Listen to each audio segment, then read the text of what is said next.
收工啦，明天继续。这个推推车真的不好推，好容易翻车哦，所以叫翻斗车。这个坎坎砌起来也很累，石头特别的重。但是好在让我明白了为啥子小朋友喜欢玩泥巴。清理一干房子出来，可以堆材料，准备修屋顶了。把这里传出去，这个土好适合养花哟，特别的肥。我再推，宝凯基本上就砌完了呀，明天见哟。今天我们又开始清理搬家了，本来不打算搞这边的，现在要把这边通通搞出来，这样子的话房间会多一点。这个过程特别的解压。不要看这么快，其实很慢，土很厚，发现了好多宝贝。这个你们见过没得？我爸爸说这是他的大宝贝，让我赶紧带回家藏起来，因为怕给他摔碎。我要洗出来看看。哇塞，好神奇哦，上面竟然有一条龙，而且中国造。今天我妈妈把电线刚刚找到了，等电线师傅来给我们安电线。我今天努力的尝试开始自己搞这间屋子，但是发现不得行，还是跟爸爸妈妈他们一起干吧。我找了好几趟工具，终于找到一个顺手的。这是一个床，但是不好搞，因为好多弹簧都是铁丝扎手，差点把我爸爸的脚都扎坏了。我们一家人赶紧把这些渣都传出去。我发现虽然我干得少，但是好歹还是有用的。大家不要觉得我在偷奸耍滑，我没有，我只是上次腰杆闪住了，医生说我搬不得重物，所以说我只能干点轻巧的活路。我今天真的是很努力的在干活了。瓦工师傅的电话打不通了，不晓得是哪个回事。我只想明天他的电话能打通，告诉我好久来给我安屋顶。天还没有黑，所以我们又整了一干屋子，看看整的完不。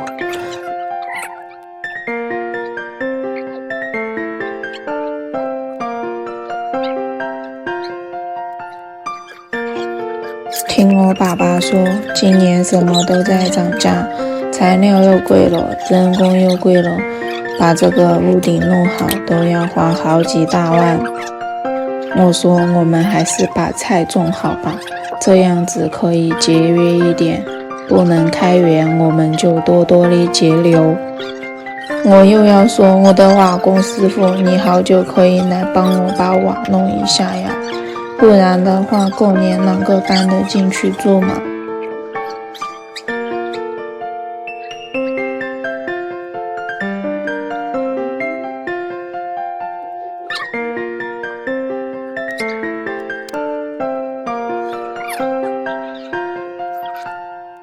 其实在农村有个房子真的挺好的，又有花园，然后之后上有田下有地的。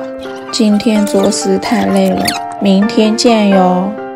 今天我们的工作从清理这间屋子开始，因为长时间都没得人住，这个房子已经裂开了，我的爸爸先处理一下。今天我没有偷懒哟，我可是带上我的小铁锹了，这是我妈妈专门给我做的，是竹子的杆杆，非常的轻，我很好敲。我们3个人，你一铲我一铲，今天的进度有点快，很快就把这个房间铲出来了，然后我们准备去铲另外一个房杆。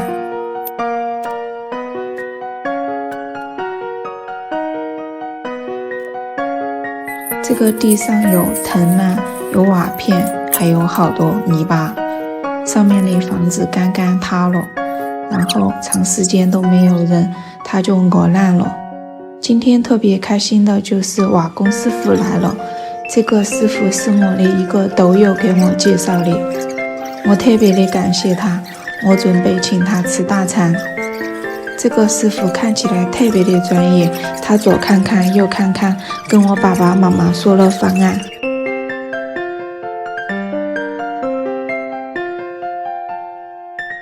师傅的车没有按照交通轨迹行驶，他没有走在水泥路上，所以就有了这一幕。翻车啦！完了 ，BBQ 了！去找拖拉机大哥来救他，不晓得效果咋样。完了 ，BBQ 了，真的！找根绳子拉一下，感觉要拉断。果然不负众望，你们看。待会儿就是见证奇迹的时刻，我拉不动，娃娃机师傅也拉起来有点大脑壳。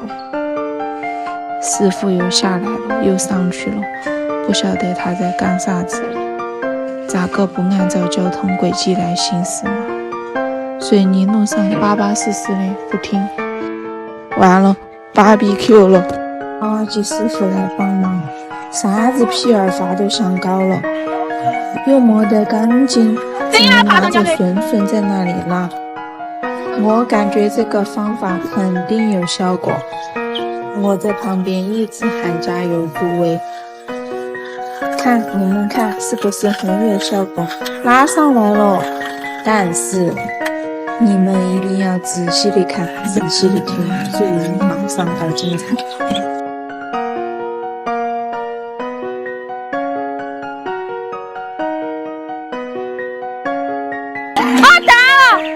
哈嘞，我的摄像头就抖了，赶紧下来想办法，左看看右看看，终于我们想到了一块办法，那就是用手把它开起来。娃娃机的手很厉害，你们看爬上来了吧？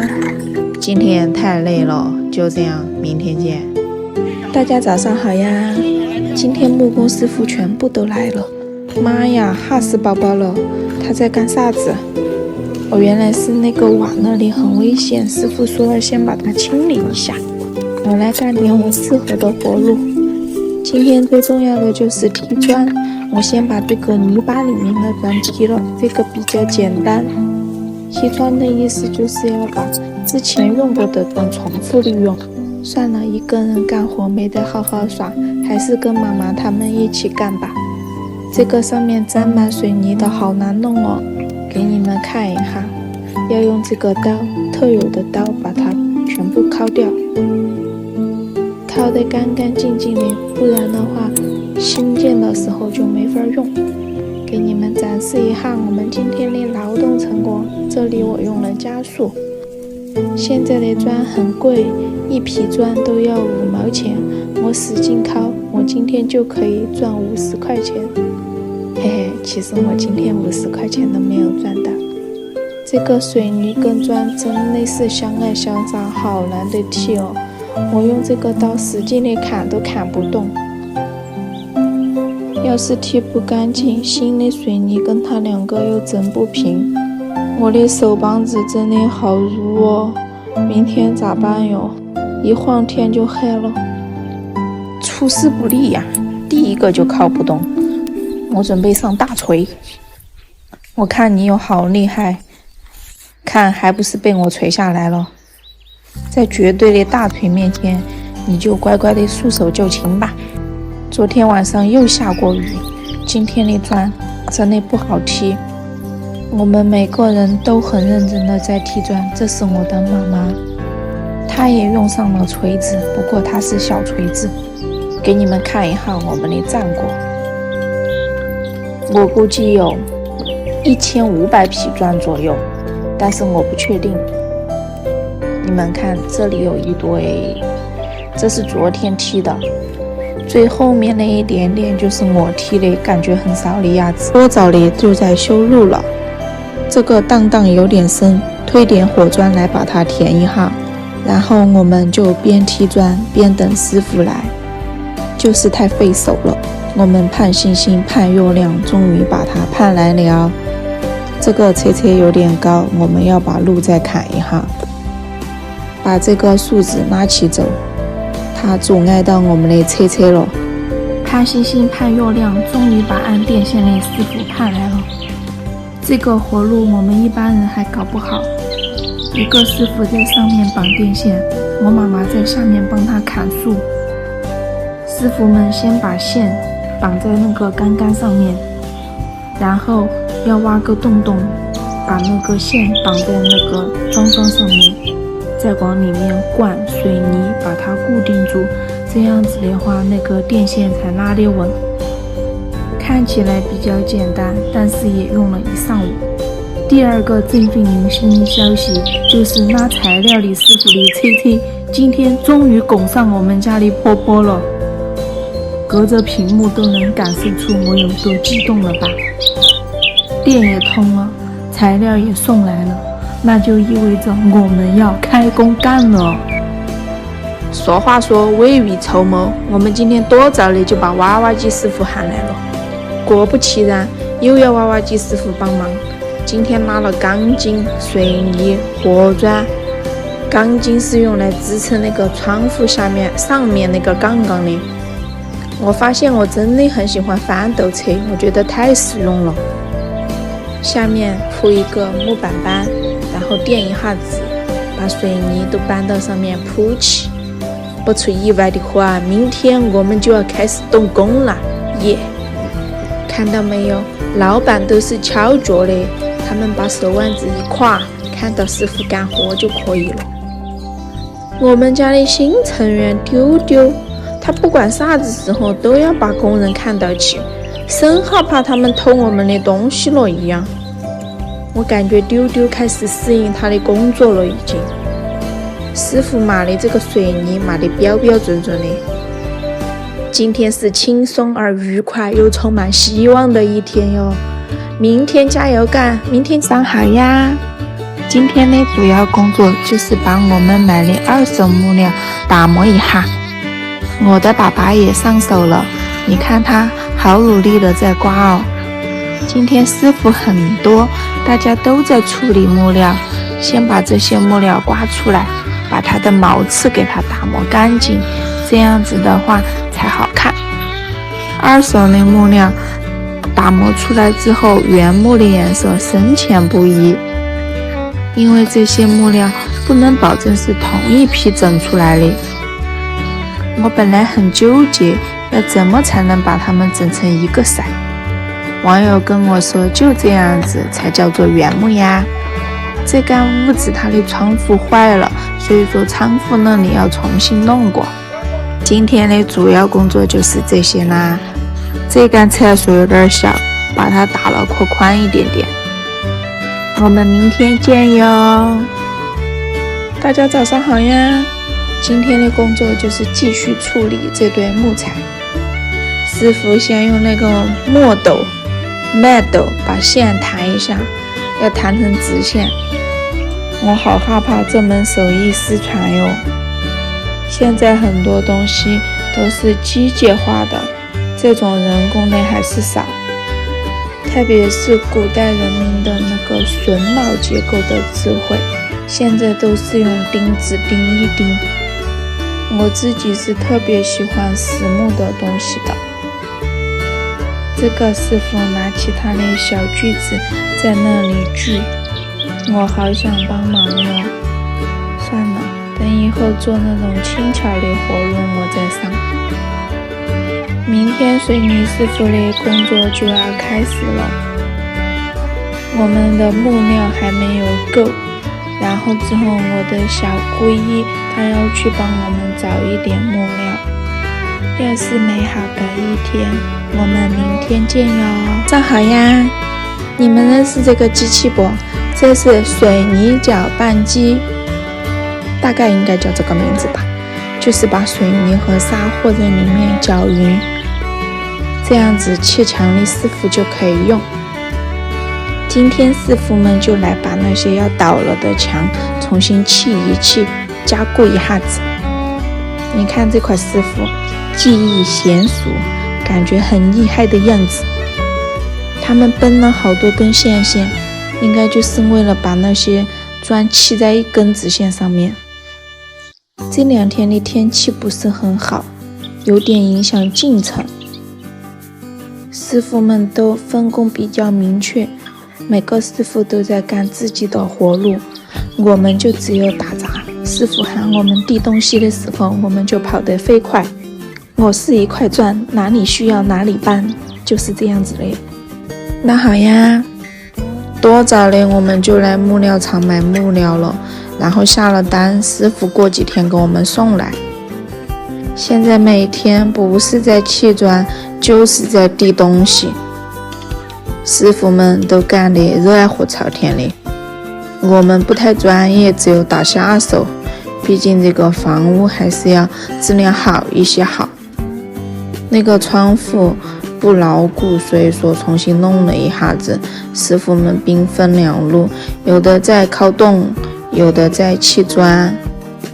反正我就是不停地提醒他们，一切安全为主，安全为主。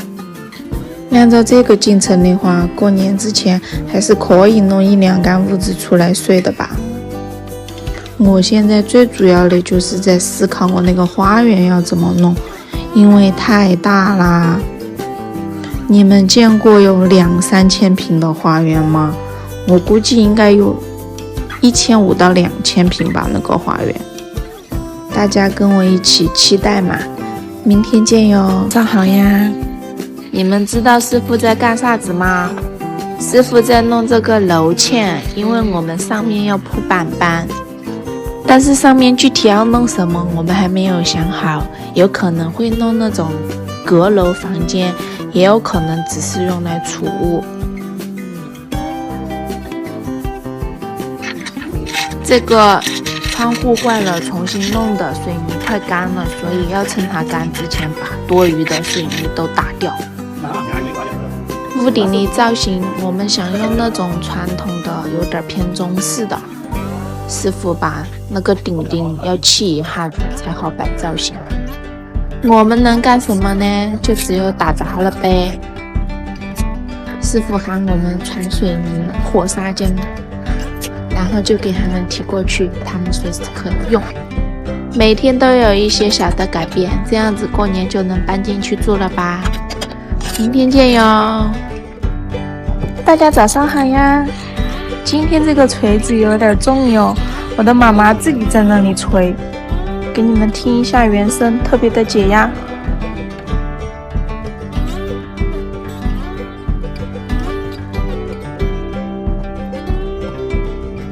爸爸妈妈说，师傅把大多数的活路干了之后，小的活路还是要我们自己干，所以说他们现在也在学着使用这些工具。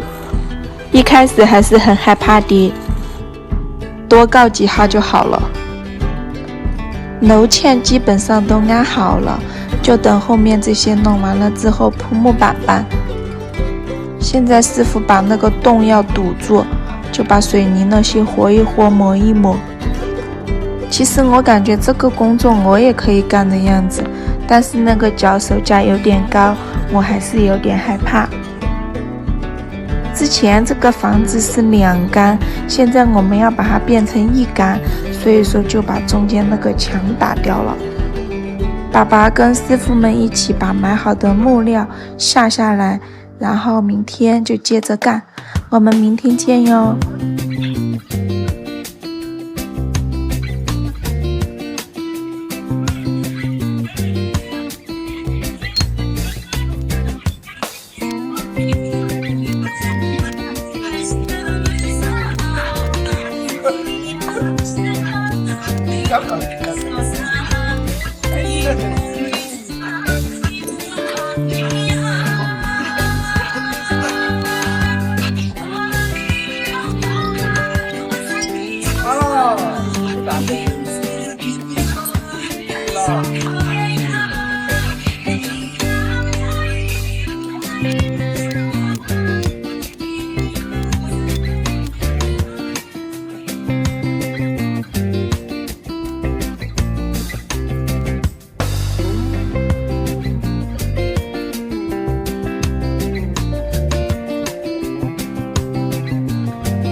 大家早上好呀！小院改造已经到了第41天了，今天爸爸又开始当木工了。他开玩笑说，这么多年了，他居然变成了木工，又有一项技艺傍身了。榫卯结构就是在于没有钉子，所以说要提前把这些相接口，就是两个部件要嵌在一起，需要一个榫头，那个榫头所在的位置卡进去，要先把它的位置预留出来。还是师傅们比较专业，这种的话就是特别的费人工，就是我们说话说的烧人油。妈妈让我开始看垂花柱了，也就是说很快这个柱子就要立起来了。我感觉不出意外的话，我们过年是可以搬进来住的。都说慢工出细活，师傅们干活都非常的细致。我的妈妈说熟能生巧，虽然现在我的爸爸干得不咋样，但是慢慢的他也会变得很会弄这些的。今天的主要工作就是这样。大家早上好呀！这个是师傅在弄那个木凳香木挑的过程，用我们这里的话就叫做骨蛋上头的磨凳香木挑。另外的师傅呢，他就在弄那个柱凳，因为那种传统一点的房子它都会有几个柱子，我们家也不例外，我们想弄4个柱子，然后柱子要杵在什么上面呢？那就是那个木凳上面。那木凳要怎么放呢？就要先用这个水泥砂浆和一和，然后之后给它砌起来。今天只弄了一个，因为这个也比较繁琐。我们选的是这种红砂石的，也有那种青石的。这个呢，就根据自己的喜好来。我现在已经可以想象它弄出来很好看的样子。今天的工作就是这样子的啦，明天见哟！大家早上好呀！今天天气特别的好，给你们看一下整个小院改造有序的进行中，师傅们都各自干着自己的活，感觉今天好像没有什么我需要忙的地方，整个场面热火朝天的。今天认识了一位我们附近的花友，改天我要去他那里参观一下。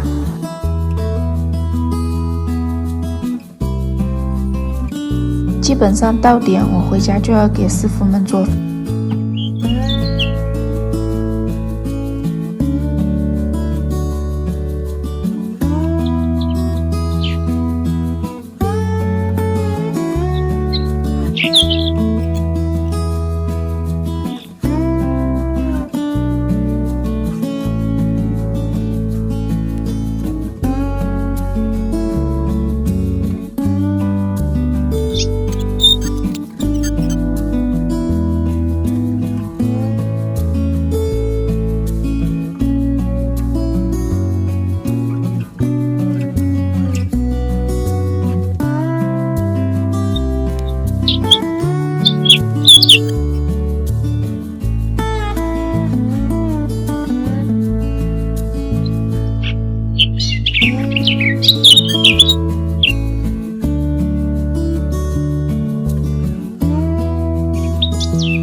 大家早上好呀！是不是感觉很多天我没有更新啦？其实并没有，因为下雨了，很多工作没有办法进行。给你们看一下，这个屋顶的梁基本上是弄好啦，就只需要等到时候把瓦盖上去。从上面的俯视图看得更清楚一些。小院算是1/3的建筑面积的屋顶已经盖好了。另外的话还有2处，一个是我们所谓的客厅躺卧那里，然后还有就是另外对面现在这一溜的对面那一溜还没有弄。这样子看是不是看得特别的清楚？你看这些梁看起来不怎么样，但是却起着很关键的作用。所以说从小我们老师就教我们一个成语叫做中梁砥柱，我感觉应该就是这个道理吧。木头不是很够用了，所以说还要去找木头。大家早上好呀！今天没有下雨耶，所以说师傅们能干活路啦。我的爸爸在这边掏猪圈，你们认得到这个是啥子不？这个是猪槽，这里以前是养猪的地方，是我们家喂猪的地方。你看我爸爸好如意的在掏猪圈。我们看一下师傅在干啥子呢？今天师傅们的工作就是把这个格子安到房子上面去。你们看这些一批一批的小格子排得多么的整齐，看起就很解压，让人觉得很舒服。我掐指一算，过年我们肯定是可以住进去的，所以大家不用太担心啦。给你们看一下子侧边看起来的感觉，我们是留了屋檐的，到时候要做垂花柱，我感觉会很漂亮，当然全靠想象。这样子是不是看得也不是特别的清楚？师傅在这里打磨，其实这个师傅就是我爸爸，他跑过来打磨木头啦。反正弄屋顶这个活路还是有点技术含量的，因为还是要担心安全嘛，楼那么高还是怕怕的，所以说一再的跟师傅说注意安全。给你们看一下俯视图，这个视角的话就看起来特别的清楚哦。师傅们干活辛苦啦！今天给他们安排的是啥子午餐呢？给你们看下子。大家早上好呀！不知不觉的小院改造已经进行到第47天了耶！你们知道爸爸在干嘛吗？因为有些屋就是房间，它的地面不是贴砖的，是水泥的，它已经钉开了，就是裂开了，所以说需要把它翘起来，然后重新弄。当然我们的这个冲击钻就上场啦，偏房已经弄好了基本上，然后现在就弄正屋，就是桃屋，师傅们就只有继续跟这堆木头一起玩啦。不晓得你们喜不喜欢玩木头，反正我们家的那几位都还是很喜欢玩木头嘞。一开始师傅看我拍抖音都要笑我，现在师傅都已经习惯了。要是天下雨，师傅们都要说明天要下雨了，拍不了抖音了。他们也很喜欢看我们拍抖音，因为很多人看到他们的这个技术都会称赞，所以说他们也是很开心的。我呢带你们看一下那个偏房弄好的，你看这个就是屋檐它戳出去的一点，这样子就不会把干檐口打湿。然后这里面看一下上面的房梁，还有格子、领子，就是这样子的。每次都要感慨一下祖先们的智慧是多么的强大。你看就几根棒棒就把房子建起来了，感觉好神奇哦。本来想过年就可以搬进来住嘞，好多小伙伴私信我跟我说房子弄好了尝一下。我妈妈说要等夏天晒一下才能够入住，冬天我们就只是暂时有1-2个房间可以住人。关于屋顶，你们说是小青瓦好看还是琉璃瓦好看呢？我现在也比较纠结。传统的那种瓦呢，过不了好久，就几年吧，1-2年就要开始给它梳一下，因为那个瓦会往下面跑，然后之后就会漏。现在现代一点的那种像小青瓦，但是又不是像小青瓦的那个呢，就好一些，反正挺纠结。今天就这样啦，我们明天见。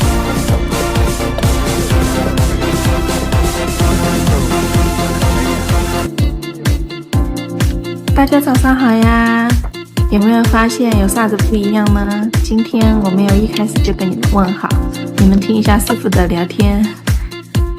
现在开始弄堂屋了，整体跟弄偏房的时候是差不多的，就是把上面的屋顶然后重新弄一下，把不安全的地方安全隐患消除，然后重新砌一些墙，安上格子跟领子，弄得就跟偏房一样。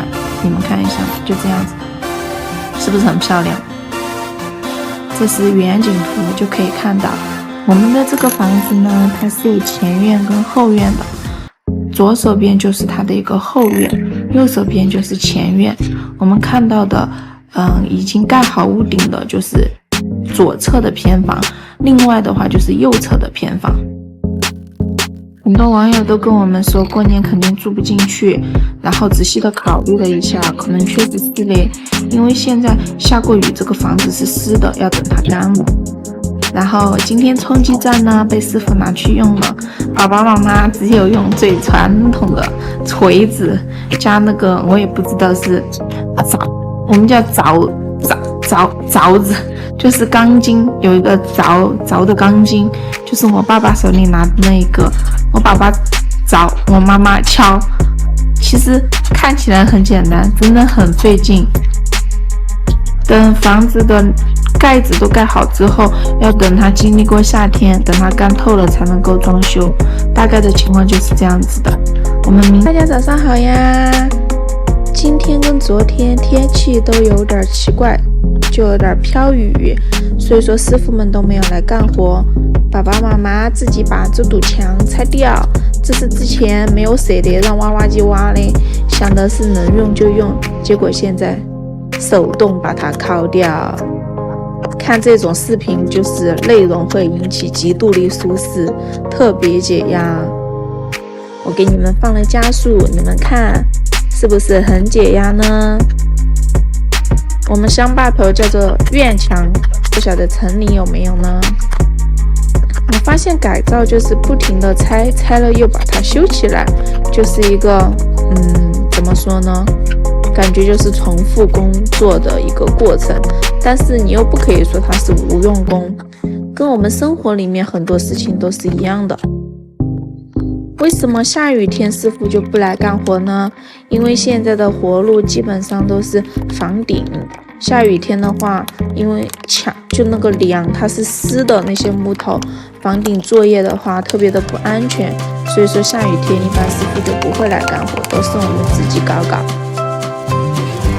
昨天有一个网友在我的评论区留言，他去看我们的房子啦，他说没有看到我，就看到我的爸爸妈妈。是的，我最近这2天在成都上班，等周末就会回家去，因为我还没有离职，我在上班，敲了1上午加半个下午，总算是把这块墙敲完啦。这个活砖我们肯定是要提起来用的，然后把之前水泥砂浆这些材料堆积的地方清理。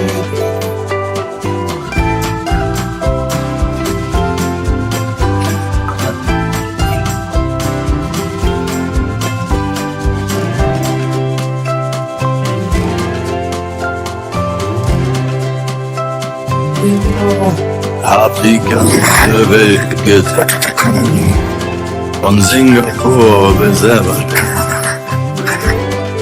Wenn du mich fragst, wo Sachen sage ich nach die Wahl.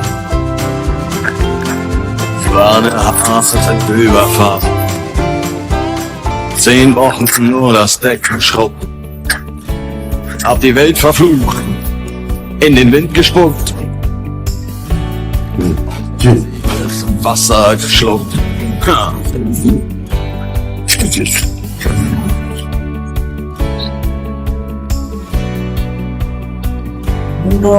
Als wir den Anker warfen, war es himmlische Ruhe. Und die Sonne stand nicht im Himmel. Als ich über die Reling sah, da glaubte ich zu träumen. Da waren 1000 Boote und hielten auf uns zu. In den Booten waren Männer und Frauen. Ihre Leiber glänzten in der Sonne. Und sie... 哎呦我的妈呀！给狗吓一跳！你这老恶不吱一声，从哪整两小藏啊？混小儿头，下次你再来注点意。被狗咬了，藏同学概不负责。我跟你讲，那还有啥说的？走。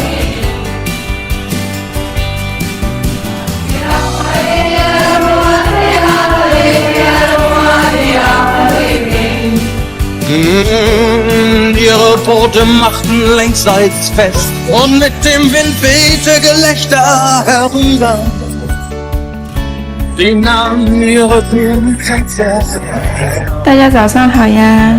今天我们在安柱子，必须跟你们分享一下这个过程，因为柱子一安，我们很快就要上梁啦。上梁的时候，我们要放炮。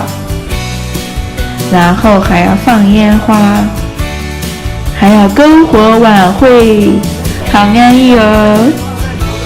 我网上定做的垂花柱也到了，明天赶紧去把它拿回来，然后就可以把它挂上去了。因为这个房子是以前的房子，所以说墙砖还没有踢，先把这些安好，后面来踢这个墙砖。踢了之后，我打算给它刷成白色的。这个柱子特别的重。师傅们都是费了9牛2虎之力，好难的搬哦，又要搬又要吊，还要把它钉上去，还要有一头卡进去。这个柱子是我们买的木头，然后之后自己去师傅那里，就是有专业工具那里去吹出来的。这4根柱子呢，就杵到下面那个柱凳上面。我不是柱凳用了红砂石吗？有的人跟我说红砂石时间长了之后，好像要长青，好像要风化还是什么的，哎呀，也不知道啊。早知道当时就选青石了，又要后悔。给你们看一下远看的效果，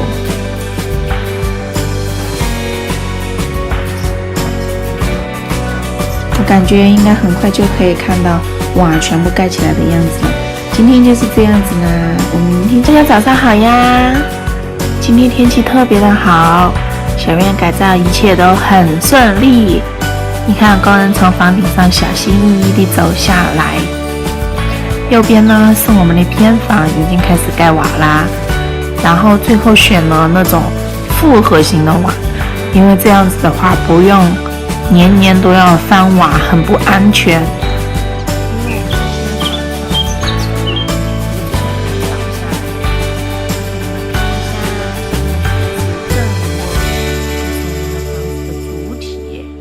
这边的话也开始井然有序的在弄，不出意外的话，过年应该是可以弄好嘞。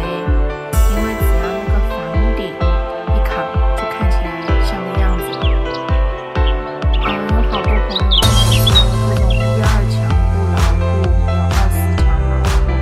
但是这个房子是在90几年，所以说当时也是12墙。给你们看，这边的话已经盖的差不多了，是不是有点样子了呀？今天的工作就是这样了。钓鱼专业设备上场。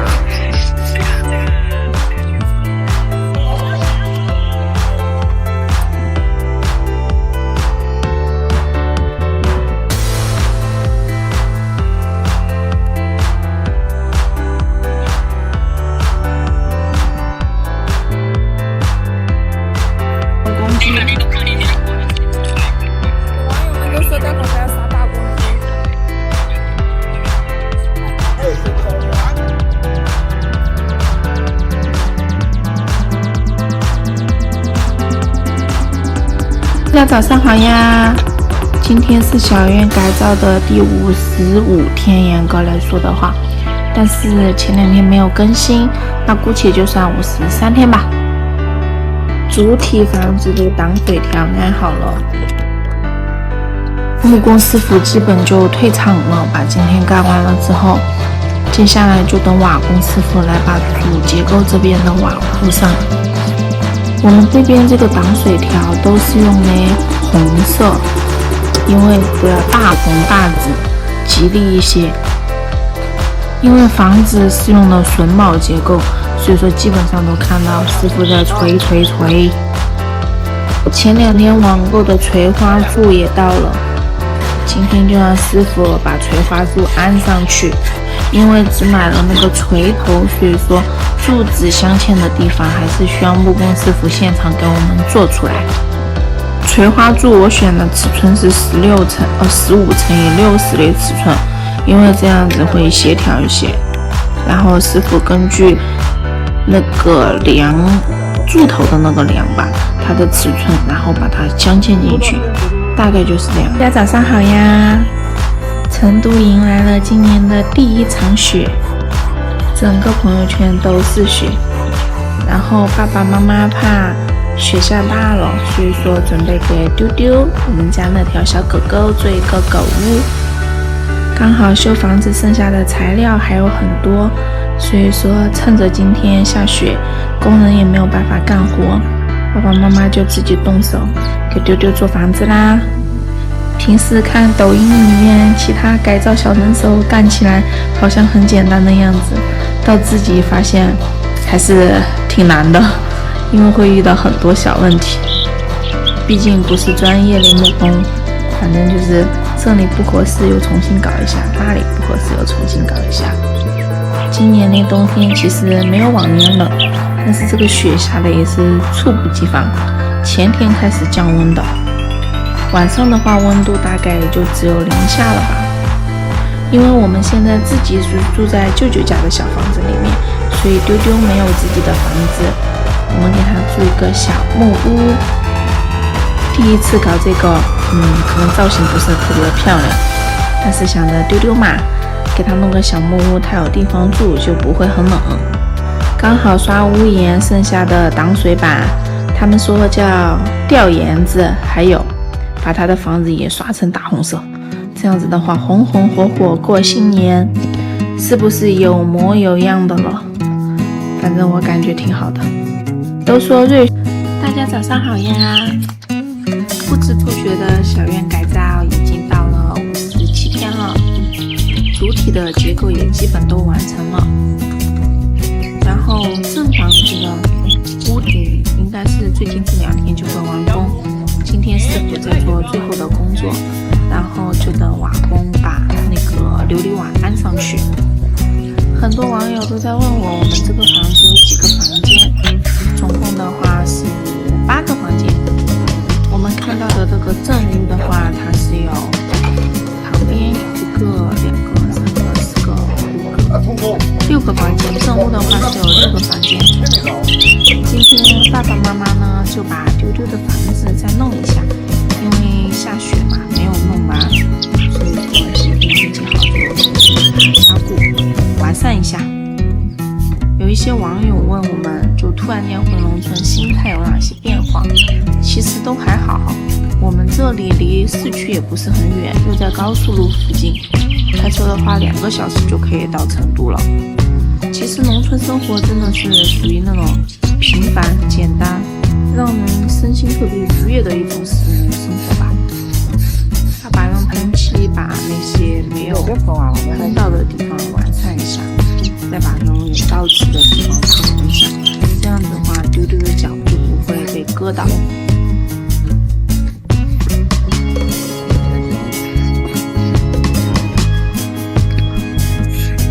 妈妈就是指挥的那个人。好啦，基本就这样子完工了。丢丢待会就可以住进去了，再给它铺一层垫子吧。冬天人都要穿袄子了，狗狗也会很冷的。来一个嘛。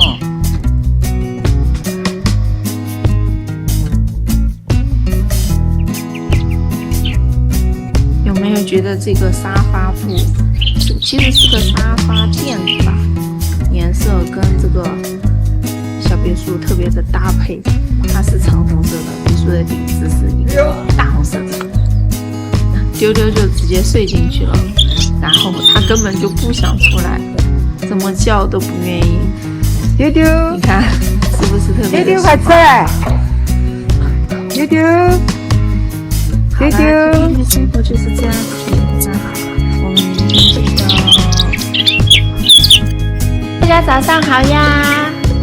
今天的天气特别好，太阳公公来报道啦。看这云雾缭绕的，其实并不是，这是师傅在切瓦啊。我原来都以为我们用的这个瓦叫做流火，原来并不是。我们用的就是水泥瓦，现在要把它盖上，盖上之后等下大雨，把这个灰吹干净，然后之后在上面刷上漆，这样子可以延长它的使用年限，然后也不会漏雨。好多细心的网友都提醒我说，这样子全部盖上瓦的话，采光会很差。其实不是这样子的，我们也是计划了要用亮片瓦的，只是我们用的是水泥瓦，需要后期刷了漆之后换，不然要把那个亮片瓦弄脏，而且施工的时候也怕把那个亮片瓦踩坏。爸爸把之前清理还剩下的一些渣渣给拉出去，胜利在望，所以说大家都倍儿干净。给你们看一下远处看的一个整体效果。还有前面这一溜原来的猪圈还没有弄，现在还没有出具体的设计方案，大家可以给点建议。屋顶的瓦就全部盖完了，然后我的妈妈就不害怕吗？这个嘛，验收的方法很特别，太难了，有人坏。爬到屋顶走一圈，看看有没有瓦是坏的。他开始特别害怕，然后师傅们鼓励他，他终于不怕了，勇敢大胆地迈出了每一步。检查之后发现瓦都盖得特别棒，师傅们的技术都很好。大家早上好呀！我们的老房子改造基本上基础的工程就快结束了，快过年了，希望在过年之前能够把该做的都弄完，剩下的应该就是装修的。因为原来这个房子是2间打成1间，所以中间有个门，师傅要把这个门给砌起来。乡下的房子采光没有那么好，所以说开窗面我们都开的比较多，一个房间基本上都是2个开窗面。原来这个屋檐地方比较窄，现在我们把它弄得稍微宽一点点。不出意外的话，工人们的活再干1个星期不到就会结束了。小院从开始计划弄到现在，差不多2个月，整整的2个月。国庆的时候整整2个月。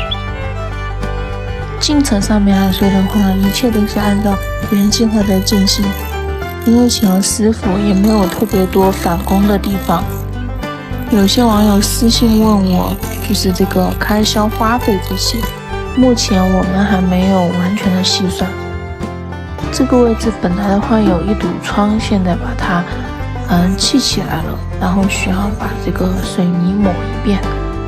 因为房子太多年没有人住了，现在弄好之后确实也很潮湿，可能的话还是要等一个夏天才能够入住。过年我们也会在这里面先做饭，就是先把年味儿给弄起来。干活，大家早上好呀！今天是周末，我和我对象可以回家啦，然后把在成都养的多肉全部都搬回老家，因为这不是院子要弄好了吗？回到家之后就是鸟语花香的，空气也很好，什么都很好，心情倍儿舒服。因为院子还没有弄，所以说暂时就把它放在这边。爸爸在我回来之前特地给我弄的。师傅们开始做最后的收尾工作，因为我们只有一部分活是包出去给师傅做的，后面的活我们都要自己做。毕竟其实改造院子成本还是挺高的。都说村里什么宝贝都有，真的是这样子的。看，我们就发现了一个田埂勺，不知道你们晓不晓得？就是一种植物的根，据说特别的好吃。大家早上好呀！因为这几天家里面也有一点其他的事，所以说没有更新。我们家房子的瓦已经盖好了，现在师傅来掏沟岩。因为后面的沟岩比较小，所以说只能用小小的这种挖挖机。爸爸把以前房子上面的砖踢掉，因为这个蓝色确实跟现在的风格还有现代人的审美不太符合。活路不多，师傅也不太好请，所以说这些工作我们都是自己来。老公也放假啦，周末就回来帮着铲。因为长期没有房顶，雨水啊这些飘落，风吹日晒嘞，墙面就又是青苔又是开裂嘞，就把这层皮给它铲掉。天然气师傅来给我们家通天然气，先要挖管道。这几根树好大哟，大家放心，我以后会把这几根树利用起来的。等它晒干了，到时候我会做点板凳啥的。人多力量大，没有好一会儿就挖出了一条沟沟。不知道你们那边新农村建设是什么样子的？我们这边的话，基本上都是家家户户现在都要通天然气，但是需要支付一定的费用。之前砌的导坎，因为石头不够，泥巴可能会下雨的时候被冲走，所以说又要再弄一点石头，就把原来最开始10多年前老院子的那个石头敲起来再重复利用。可能看起来这个石头很小，但是真的很重，基本上要砌一层的话就需要2、3年。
啥子都不管的，把那个人给我，要是打你要说的，还没有啊，那就反正也是慢慢热了，那么热了，你往下飞。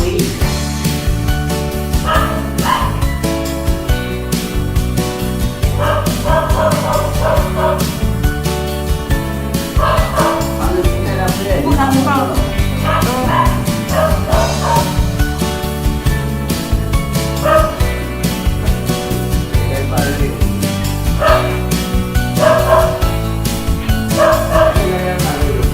有进步吗？你看，有进步吗？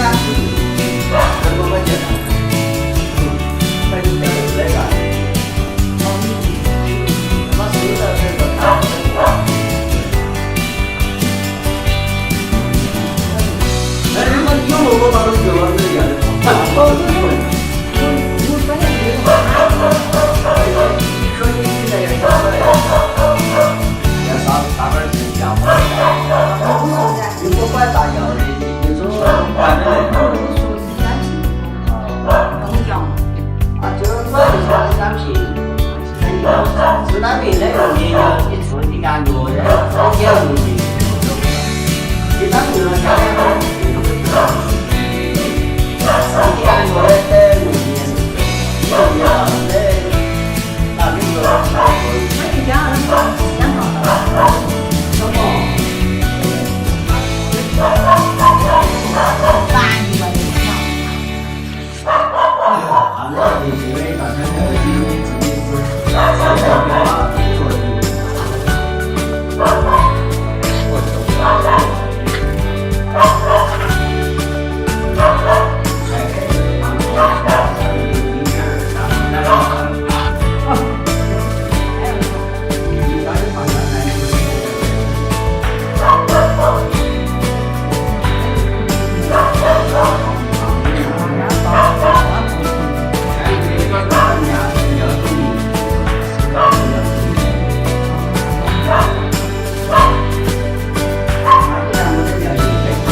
不知不觉，小院改造已经过了大半年了，房子的主体呢都已经完工了，现在就等着晾干。因为长期没有住，然后屋顶也被掀开了，所以说室内是比较潮湿的。乡下的房子的话，还有一个最大的一个隐患的地方就是屋檐的沟渠，因为我们这个房子背后是靠着一座小山丘的，所以说特别怕山洪爆发的时候土都被冲下来，因此保持沟渠的一个畅通是非常有必要的。趁着这几天没有下雨，抓紧时间把其他地方的沟沟掏一下。大自然是很神奇的，总会给我们一些意外的发现。我们山上的土它是属于黄泥巴沙土，今天挖沟沟的时候发现了有紫色的、灰色的、红色的一些沙石，这个颜色真的特别漂亮，我先称它为七彩沙石吧。给你们看一下，具体怎么形成的我也不太懂，毕竟不专业。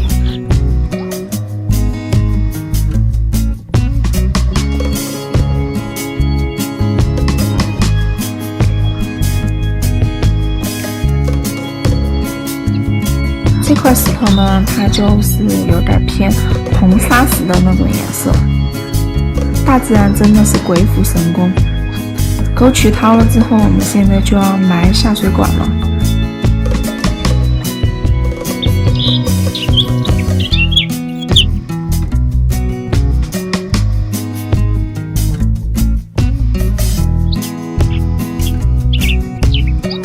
忘记介绍这个家里的新成员了，这是大姑父家的撵山狗下的小崽崽。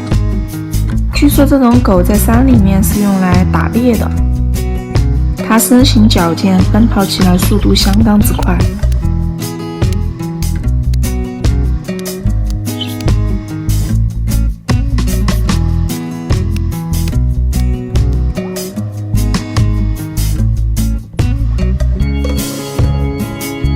夏天的时候雨水比较大，所以说管道的话，我们想埋的稍微深一点点，上面就好用来打造花园。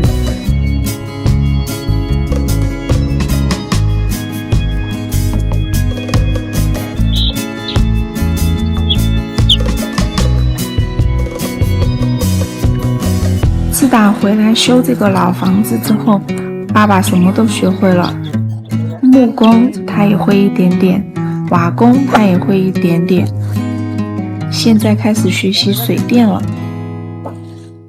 我是真的超级期待这个工程早点完成的。我还想在院子里面弄一个很大的鱼池，不知道大家有没有什么好的建议呢？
对的，吃的是对的。接下来的砖块可以用在花园的时候铺路，或者是没花钱用。这一溜原来是一排猪圈，以前是要养猪卖，现在没有这个需求了，所以说就把它改成茶室，然后又可以吃饭，又可以喝茶，也可以看书。很多网友都觉得我们家很潮湿，这里我给大家说一下，因为我们这个房子很久都没有人住了，屋顶已经被地震带压垮了，所以说常年的话雨水都直接浸泡到我们的房子里面去，感觉看起来很潮湿。后期的话肯定在防潮这一块会用心去做。天然气师傅说开气的话必须要有厨房，我们家厨房还没弄，所以这一次就弄茶室跟弄厨房一块弄了。最近因为疫情的原因，不能回乡下，只有爸爸妈妈自己在弄。不过我已经打电话给小姨啦，让小姨明天过来帮忙。大家跟我一起期待吧。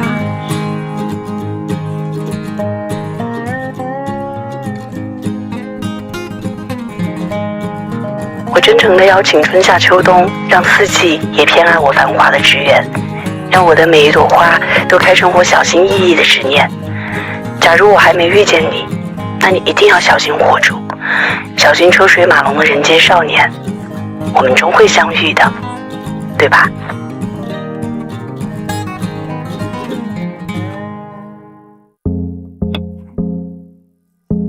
？Hello， 大家好，我是齐豫，今天带大家看看我们小院改造进行的怎么样啊？前2天师傅们先把挖机弄坏了的墙体进行了修复。我们看到空着的地方是预留的窗户的门洞。由于茶室的立柱我们是打算用水泥来浇筑，师傅就先需要砸出一个坑，把位置留好。现在我们看到的这个呢，是我在整个茶室最喜欢的一部分，传统的中式跃动门。有了上次包工的经验之后，这次我们选的是点工，师傅们可以根据我们的需求来做。这次的木材我们是从小姨家来的，就没有去旧的木料市场。师傅们在现场根据实际情况来切割打磨。墙体部分恢复之后，就需要安过担。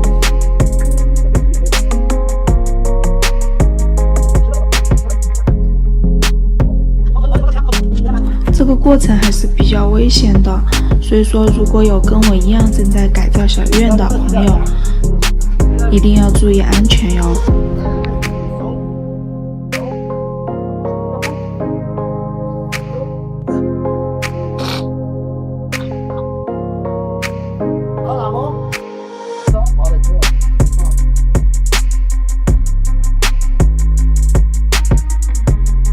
再给大家看一下这个我最喜欢的跃动门。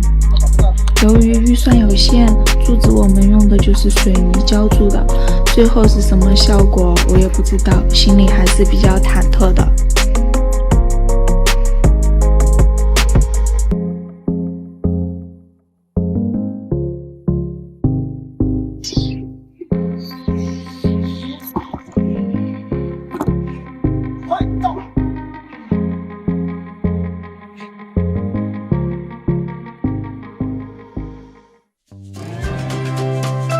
因为我们小院改造全部都用的是榫卯结构，师傅们的手艺都很棒，给你们看一下。我们现在应该很难得看到这种手艺人了。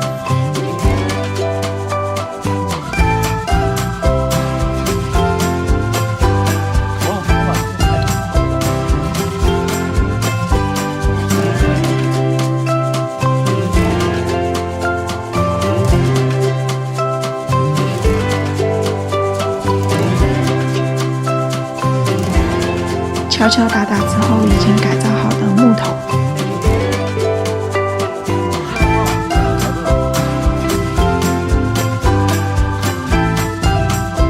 好家伙，这次师傅带来了水平仪，比之前用墨斗方便多了，不得不感慨，工欲善其事，必先利其器，这就省事多了，事半功倍了。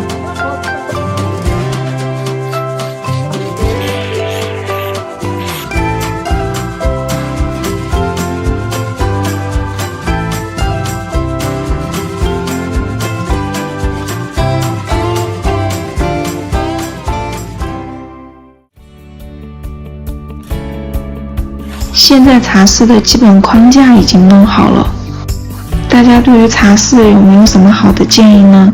可以在评论区给我留言哟。Hello， 大家好，我是奇遇。小院改造又过去2天了，给大家看一下我们的茶室弄成什么样子了呀？师傅们正在紧锣密鼓的钉鸽子。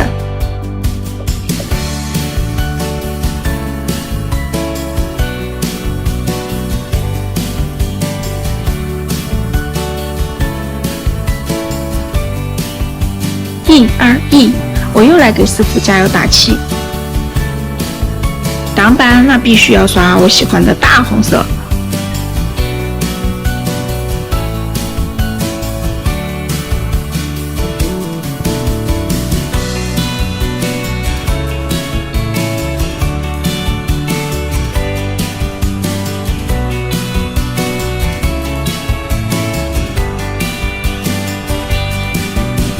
大家有没有觉得特别的喜庆呢？鸽子全部钉完了，就是这个样子的。之前有朋友都很担心我们家那个采光怎么样，给大家看一下，阳光都是能够照进来的，所以不用担心啦。这个纯木结构的顶是不是特别赞呢？老木工的手艺不得不说，真的是巧夺天工。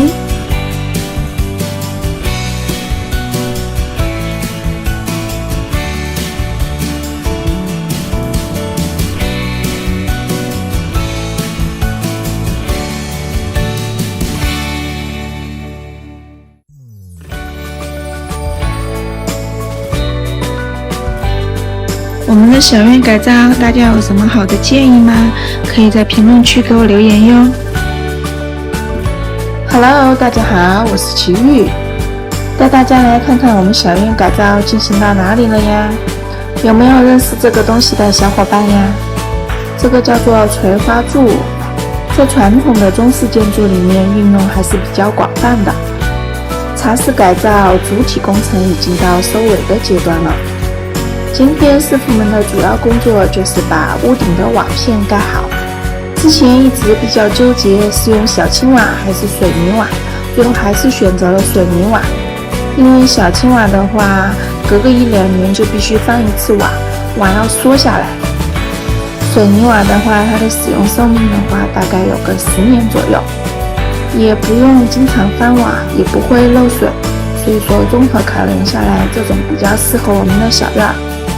如果有在改造的朋友，可以根据自己的实际情况来选择哟。在师傅们的辛苦劳作下，茶室的主体就基本完工了。关于小院的改造，大家有什么好的建议，可以在评论区给我留言哟。